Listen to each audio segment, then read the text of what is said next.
우리 시간 함께 기도 드리시면서 2025년 3월 30일 예배 드리시겠습니다. 기도하겠습니다.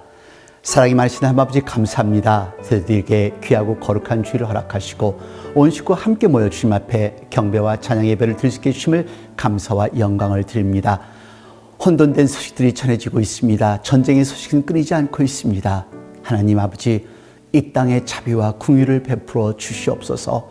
먼저 선택된 저희들, 그들에게 사랑과 또 하나님의 은혜를 나눌 수 있는 저희들이 되도록 만들어 주옵소서. 지금 이 시각에도 힘들어하고 어려운 당신의 자녀들이 있사오니 힘과 능력을 허락하여 주옵소서. 예배 시간을 주님께 주관하시길 바라며 예수 그리스도를 받들어 감사드리며 기도드렸습니다. 아멘. 오늘 하나님의 말씀은 고린도후서 4장 8절로 10절까지의 말씀 되겠습니다. 우리 함께 봉독하겠습니다. 우리가 사방으로 우겨쌈을 당하여도 쌓이지 아니하며 답답한 일을 당하여도 낙심하지 아니하며 핍박을 받아도 버림받지 아니하며 거꾸로 뜨림을 당하여도 망하지 아니하고 우리가 항상 예수 죽인 것을 몸에 짊어짐은 예수의 생명도 우리 몸에 나타나게 하려 함이라. 아멘. 지금 워싱턴 DC는 벚꽃으로 한창입니다. 그리고 벚꽃 축제도 이루어지고 있고요. 아름다운 벚꽃 참으로 멋있죠. 잠시라도 하나님께 주시는 자연의 아름다움을 통해서 평안한 시간을 가셨으면 좋겠습니다. 3월의 광기라는 말 들어보셨죠? March Madness. 미국에서는 대학 농구 토너먼트가 열리는 3월을 이렇게 부릅니다.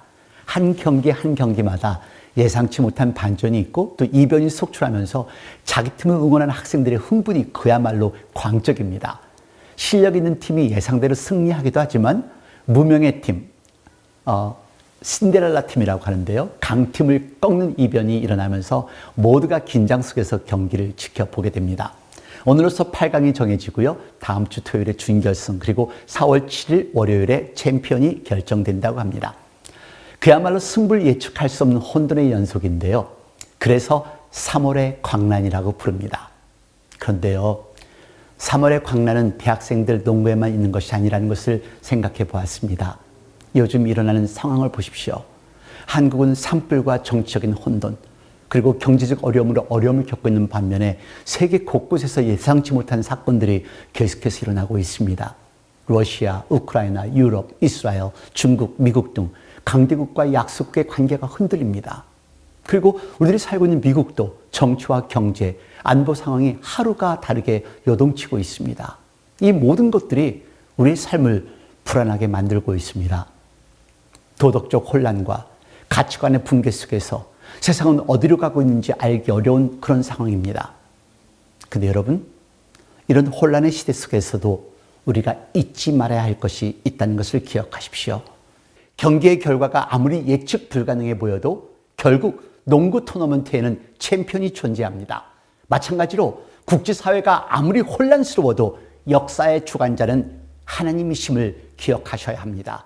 우리는 이 광란의 시대 속에서도 하나님의 계획을 신뢰하며 세상의 불확실함에 흔들리지 않는 믿음의 삶을 살아야 하는 하나님의 아들, 딸인 것을 기억하십시오.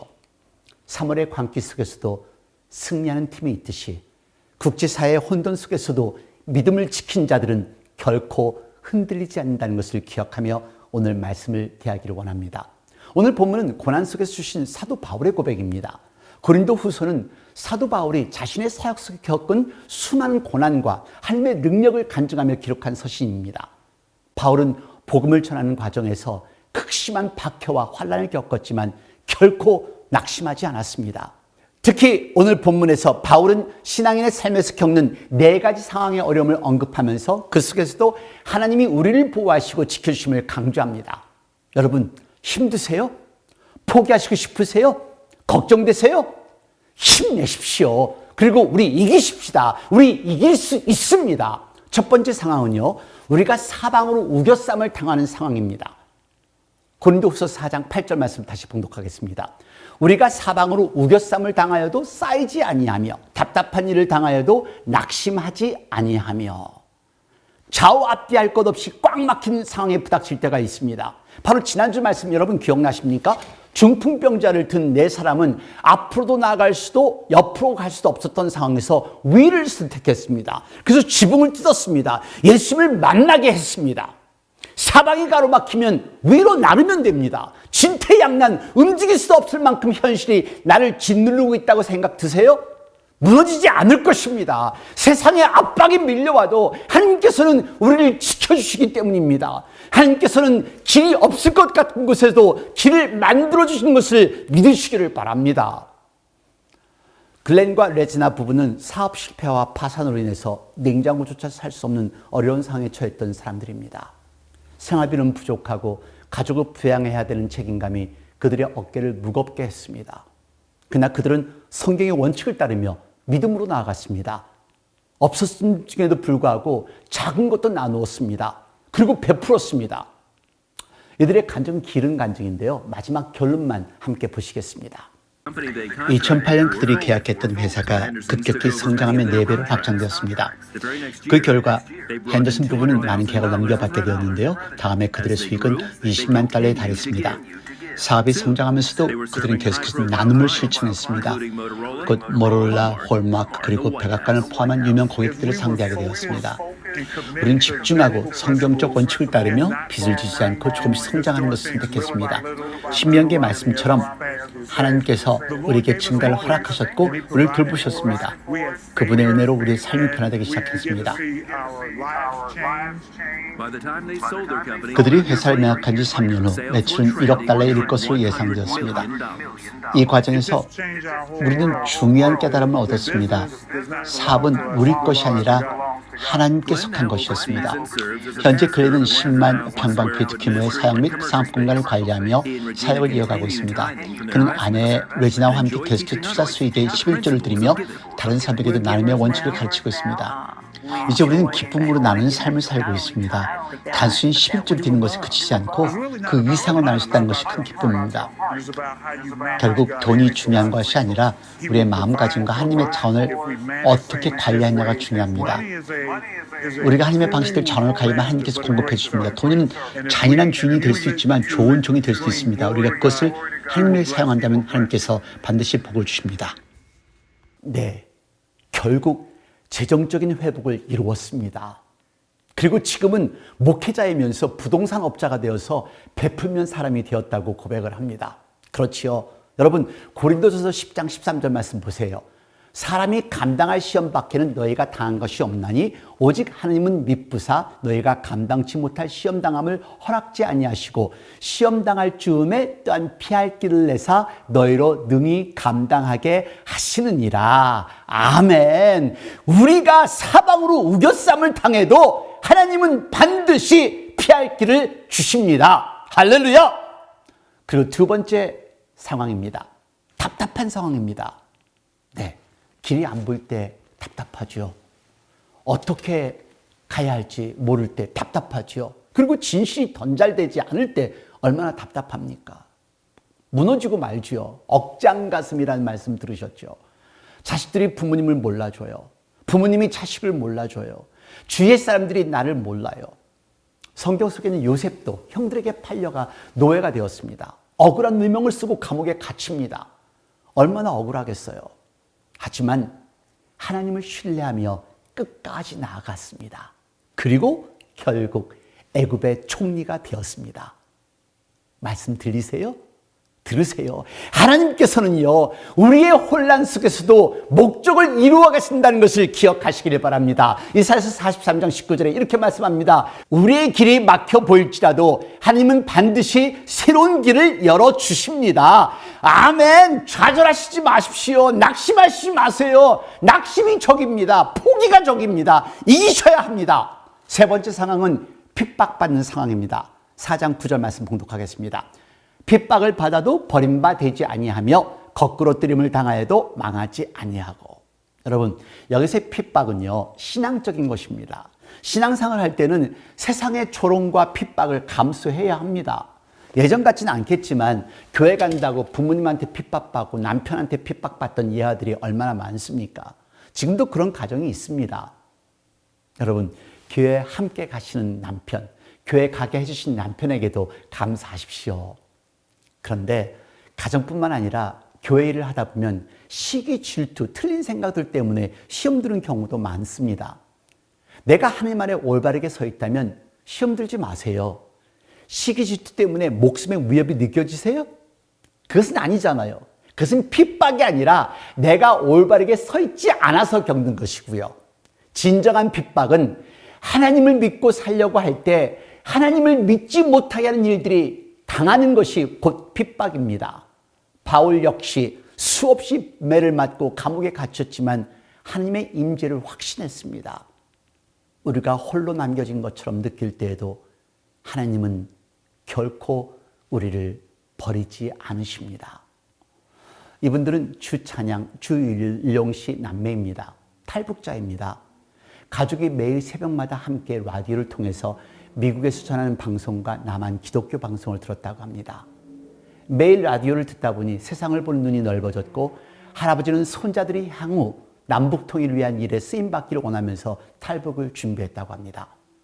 가족들이 정치범 수용소에 끌려가는 아픔을 겪었지만 복음의 힘이 멈추지 않는다는 희망을 갖게 하고 결국에는 탈북을 하고 북한의 복음화를 위해 노력하고 있는 사람들입니다. 백악관에도 초청을 받았었습니다. 대단하죠? 히브리서 13장 5절에 이런 말씀이 있습니다. 우리가 세상에서 핍박을 받아도 하나님은 결코 우리를 버리지 않으십니다. 아멘. 그리고 마지막 네 번째로 거꾸로 뜨림을 당하는 상황입니다. 때때로 실패와 좌절로 인해 완전히 무너진 것 같은 순간이 있습니다. 피가 거꾸로 쏘는 듯한 상황, 가슴이 애리도록 아프고 죽을 것만 같은 상황입니다. 이런 아픔으로는, 이런 상처로는 도저히 살 수 없는 것 같은 그런 상황을 말합니다. 이분은 한국에서 작품 활동을 했던 박완서 작가입니다. 남편이 폐렴으로 사망하고 아들도 25세에 같은 해에 사망합니다. 그녀가 누군가에게 읽게 하려고 이 글을 쓴 것은 아닙니다. 사랑한 이를 먼저 보낸 엄마로서 그날그날의 고통을 쓴 글이 책으로 되어 나온 것입니다. 이 책의 이름은 한 말씀만 하소서. 처음 시작은 이렇습니다. 1988년 여름 아들을 잃었습니다. 5자식 중에 하나였지만 아들로서는 하나밖에 없는 자식이었습니다. 그 최초의 충격을 어떻게 넘기고 아직도 목숨을 부지하고 있는지 잘 모르겠습니다. 통곡하다 지치면 설마 이런 일이 나에게 정말 일어났을라고 꿈이겠지 하는 희망으로 깜빡깜빡 잠이 들곤 했던 게 어렴풋이 생각납니다. 그런 경우에도 희망이 있다는 게 남 보기엔 우스웠을지 모르지만 본인으로서는 참담의 극한이었습니다. 하나님은 제 아무리 독한 저주에도 애타는 질문에도 대답이 없었고 그래야 저는 제 자신 속에서 해답을 구하지 않으면 안 되었고 그러기 위해선 아무한테나 응석 부리고 싶은 감정을 억제하고 이성을 회복하지 않으면 안 되었으니까요. 제 경우 고통은 극복되지 않았습니다. 그 대신 고통과 더불어 살 수 있게는 되었습니다.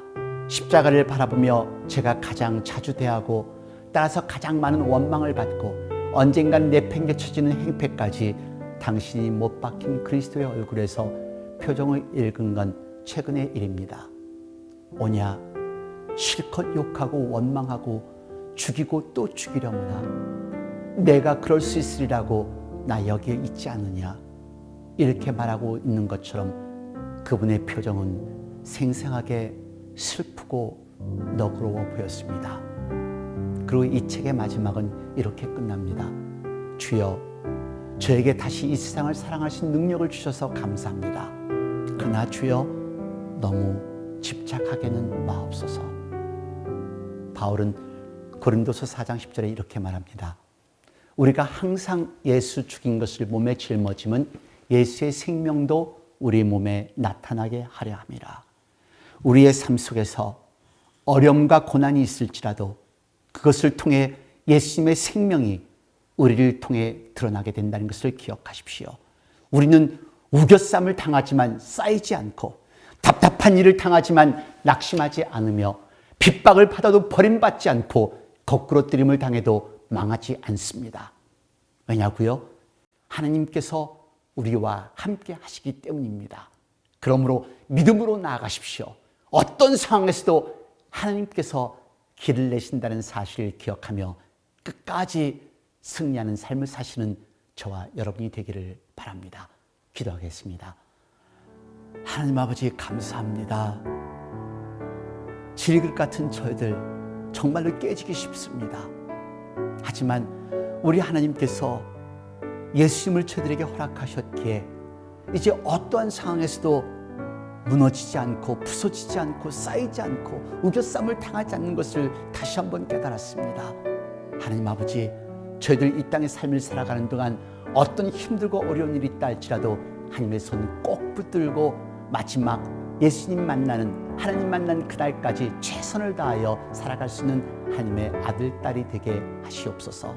지금 이 시간 우리 주 예수 그리스도의 은혜와 아버지 하나님의 놀라우신 사랑과 성령의 무한하신 교통하심이 이제 하나님 안에서 새롭게 새로운 각오와 결심을 다짐하는 당신의 귀한 사랑하는 아들, 딸 머리 위에, 가정 위에, 직장 위에, 저희들의 교회와 저희들이 살고 있는 나라들과 지금 이 시각에도 환자를 돌보는 모든 의료진들과 전 세계 곳곳에 하나님의 말씀을 전하는 목사님과 선교사님들, 자유와 평화를 위해 싸우고 있는 병사들 머리 위에 영원토록 함께 하시옵소서. 아멘.